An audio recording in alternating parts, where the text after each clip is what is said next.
Bienvenue sur la chaîne de Radetzky Capital. Je suis heureux de vous retrouver aujourd'hui pour une nouvelle analyse des crypto-monnaies. Cette fois-ci, on va analyser aujourd'hui le Bitcoin, Ethereum, Solana, le SushiSwap et aussi le Cardano.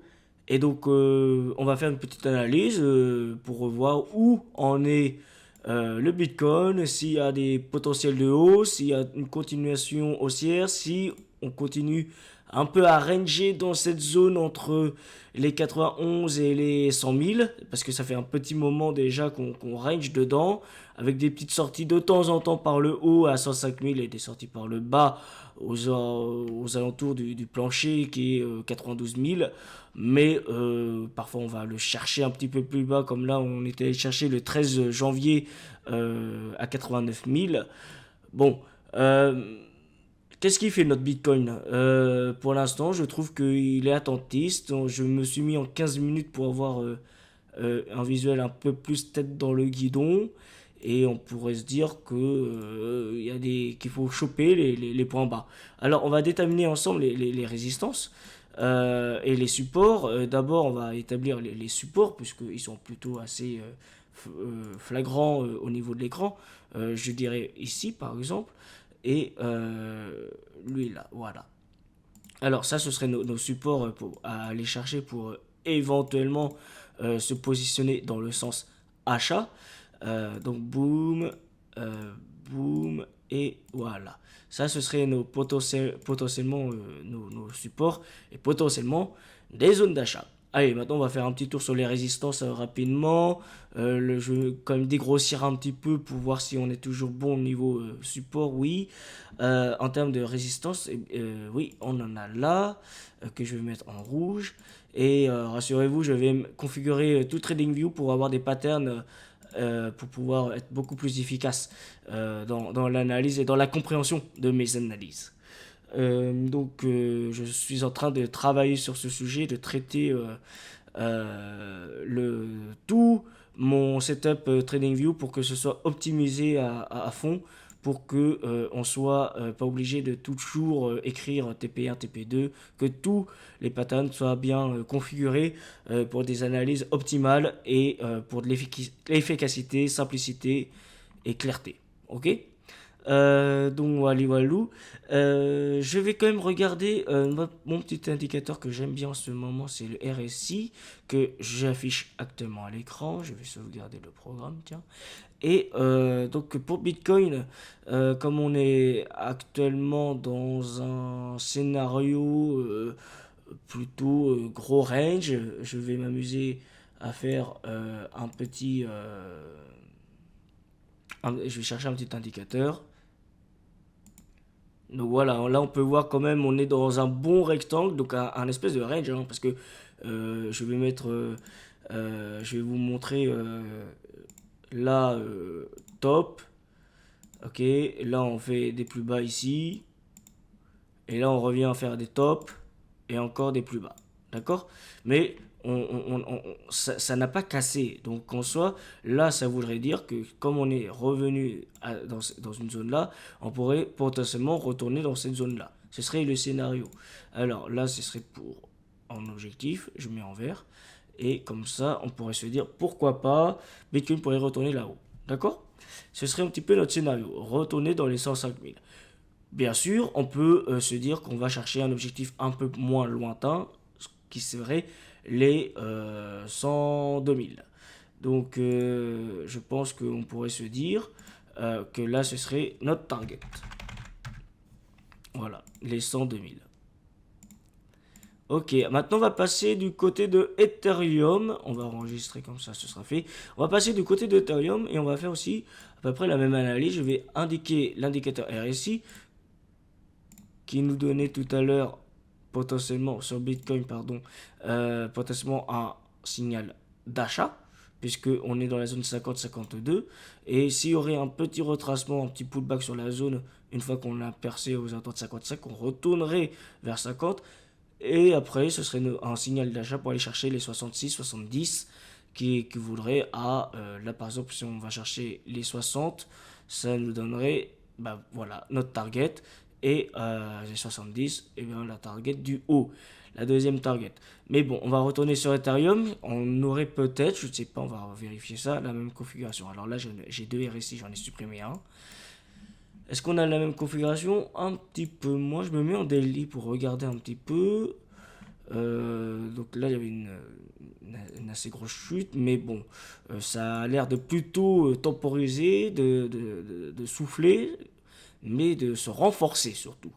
On voit bien que là, depuis le 4 février, donc ça fait une bonne quinzaine de jours, euh, on voit bien qu'on est dans une zone où on est en train de titiller, limite, les acheteurs sont en train de recharger, ou si ce n'est déjà fait, ont rechargé, et la bataille avec les vendeurs va peut-être, si continue, une hausse qui va continuer, il y aura certainement une pression acheteuse, et on pourrait retourner justement dans la zone des 3002. En tout cas, le scénario, moi je reste sur le moyen et long terme, haussier sur les crypto-monnaies pour l'instant, sauf si des événements extérieurs à pourquoi ça me fait ça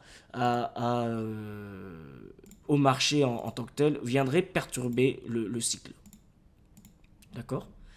Voilà, ça ce serait nos zones, ça ce serait un point résistance, hein, parce qu'avant c'était un support. Je me mets en 4 heures et on peut voir que voilà, ça a fait office de support, ça a fait office de pas vraiment de résistance, puisqu'à chaque fois on est allé les casser assez rapidement. Là, pour le coup, si je devais me prononcer, sachant que je suis pas en devin, mais on va regarder côté RSI, on pourrait se dire que on serait plutôt attentiste, mais si vous êtes plutôt moyen terme, donc maintenir la position quelques jours, quelques semaines, voire un mois ou deux, on pourrait retourner chercher les 3400. Bon, en vous disant cela, je ne m'expose pas trop, mais en tout cas, c'est ce que le marché nous montre, puisque vraiment les signaux sont pour l'instant très proches des 70. On serait même plutôt tendance à retourner un petit peu en arrière, aux alentours des 2600, pour aller chercher, pourquoi pas ensuite, vraiment les 3000. Voilà. Allez, je vais passer sur Solana. Solana, alors c'est très intéressant parce qu'on a quasiment la même configuration que sur Ethereum. Si ce n'est que là c'est un petit peu plus prononcé. On pourrait se dire que on irait chercher, pourquoi pas, premier temps, les 194, donc 195 environ, et chercher dans un second temps en zone de résistance qui sont des targets, des objectifs, pourquoi pas aller chercher cette zone-là. Sachant que là, sur le RSI, qu'est-ce qui nous indique en 4 heures et en daily aussi, qu'on est potentiellement sur une zone d'achat, zone clé, qui serait confirmée si on retourne donc, dans la zone des 195 pour aller chercher, pourquoi pas, les zones des 230. Ça, ce serait une opportunité, encore une fois, garder cette position sur quelques semaines. Mais on serait peut-être, pourquoi pas, sur une zone d'achat, même si la zone d'achat, on n'a pas on peut pas forcément acheter au plus bas, hein, mais la zone d'achat entre les 160 et 180 semble un bon compromis pour aller chercher les 200 ou si vous êtes un peu plus patient, les 240. On va passer maintenant à SushiSwap qui m'intéressait. SushiSwap, sachant que c'est une crypto-monnaie qui a été... honnêtement, j'ai saisi l'opportunité aux alentours des 0,80 et j'étais allé chercher les 2,50 en novembre, décembre, lorsque j'étais encore en train de faire de la crypto avec en démo cette fois-ci, mais c'était pour un projet scolaire où on devait gérer un portefeuille. Donc j'avais saisi cette belle opportunité et ça avait fait une très belle performance. J'avais fait environ 30% en quelques jours. D'accord. Ensuite, je travaille en réel aussi avec mes propres fonds. Ensuite, je voulais aussi vous regarder ce que ça faisait pour SushiSwap en une minute pour regarder un petit peu notre indicateur RSI, même si là ce serait plutôt pour du scalping, mais là c'est ce serait pas très très très intéressant parce que là, on a des zones qui viennent de se mettre. Enfin, c'est moi qui viens de les poser, mais c'est plutôt, je vais les ajuster. Je vais les ajuster un petit peu. Voilà, là on taperait quand même une zone. Ouais, voilà, c'est parfaitement ça. C'est une zone de résistance, on est en plein dedans, et une deuxième et troisième. Là, en fait, ce qui est intéressant, c'est qu'on est allé chercher 0,80 et on est à 0,90. Est-ce que ce serait le moment d'acheter? Moyen. Moyen, moyen. Vaudrait mieux peut-être être un petit peu attentiste ou alors si vous êtes un peu pressé, gardez gardez pardon, la position un petit peu plus de temps, un peu plus de temps. Sachant que là, graphiquement parlant, un signal d'achat ne se prononce pas actuellement, hein. Moi, je n'ai pas de signal d'achat. Voilà. Ou sinon, pour être acheteur sur Sushi Swap, ce serait plutôt dans le bas de la zone, hein. C'est vraiment des zones assez grossières, hein, que je présente. C'est toujours des zones entre 0,86 et 0,80.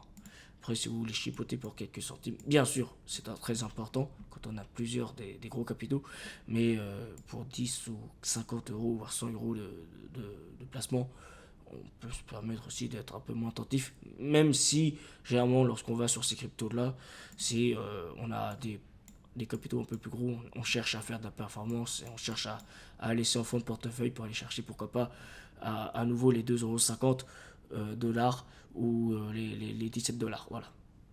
Ouais, je me trompais dans ma conversion entre euros et dollars. Et enfin, on va passer sur Cardano. Cardano, qui est une crypto-monnaie qui est incroyable, je trouve, parce que elle a fait son temps. C'est ça le truc. C'est qu'elle a eu son temps. Et actuellement, en novembre, là, il y avait une belle tendance, très belle tendance haussière. C'était un pump. Euh, Là, ça s'essouffle un petit peu, parce que regarde, on fait des points toujours plus bas. Donc là, on serait plutôt bearish, hein, sur cette crypto. Regardez, on va. Là, c'était des. Alors, c'est pas super précis, hein, j'essaie de faire de mon mieux. Là, c'est plus bas, hein, c'est ce que ça nous montre, en tout cas, à l'écran. C'est ce que j'essaie de vous montrer. Tant bien que mal. Voilà. 1, 2, 3, 4. Ça fait. Là, pourquoi pas les 5, puisque là, on est revenu dans cette zone-là de ce qui était en ancien support, qui est devenu résistance. Cette zone-là, bah, la logique voudrait qu'on aille chercher encore un peu plus bas, donc les 0,40. Donc pour ceux qui souhaitent sortir, ce serait plutôt, regardez, moi je vous propose quelque chose parce que on n'est pas que acheteur, hein, faut s'adapter au contexte, avec une zone de résistance que je mettrai ici, un petit peu plus, hein, j'ai mal visé, et là je vais mettre en bleu, et en fait vous allez très vite comprendre ce que je souhaite dire, pourquoi pas, et pourquoi pas, je vais dégrossir, là on est en 4 heures, je me mets en daily, et je vais retourner un peu peut-être dans le guidon, pour voir un petit peu, voilà, oui, voilà, donc on est un petit peu vraiment trop de tête dans le guidon, mais sur ce genre de crypto, c'est du moyen terme. Hop, je me suis trompé, je vais mettre en 1 minute, pardon, en 4 heures, et voilà, voilà, ok, et là ce serait nos targets.